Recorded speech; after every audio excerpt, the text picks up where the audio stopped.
Hello, I'm Geoff Jordan, and I have the privilege today to be able to bring a word of encouragement for each of us. We read in Matthew chapter 5, verses 14 to 16, these words: "You are the light of the world. A town built on a hill cannot be hidden, neither do the people light a lamp and put it under a bowl. Instead, they put it on a stand, and it gives light to everyone in the house. In the same way, let your light shine before others, that they may see the good deeds and glorify your Father in heaven." And what a wonderful challenge we have there to be able to be the light in this world, particularly in the world that we find ourselves in today. I often find myself thinking, how can I do that? How am I able to be a light in this world? Am I good enough? Am I able to have the resources to do that? Am I gifted enough? Or is that really just something that should be up to our pastors and our church leaders to be doing that, and it's not really for us?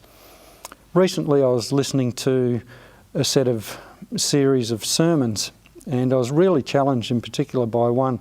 And I'd like to read from a book the story that really challenged me and encouraged me as to how we can be a light in this world. Several years ago, I read a tale of a group of salesmen who were leaving a Chicago convention and were late getting to O'Hare Airport for their flight home.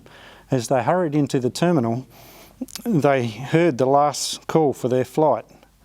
They began to run through the busy airport, dodging and weaving through the crowd, their carry-on luggage careering behind them.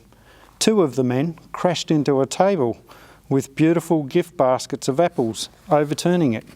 Apples bounced and rolled everywhere, but the men kept running. They reached their gate just as it was closing and managed to board the plane, all except one man. He stopped and told his companions to go on. He'd catch a later flight. Conscience-stricken, he turned back and found the young boy who managed the apple stand on his knees, in tears, groping for the scattered apples and baskets. The salesman got on his knees beside the boy, gathered the apples and the baskets, and helped him set up his display again. Some of the baskets were damaged, many of the apples were bruised, and a few were missing. He opened his wallet and placed 3 large bills in the boy's hand. "Here, take this," he said. "It will be more than enough to cover the cost of the damage. I'm very sorry we messed up your day. Are you okay now?" The boy nodded his thanks through his tears, and the salesman turned back to the lobby to arrange for a new flight home. He hadn't walked far before the boy called out, "Mister." As he paused and turned around, the boy said, "Are you Jesus?"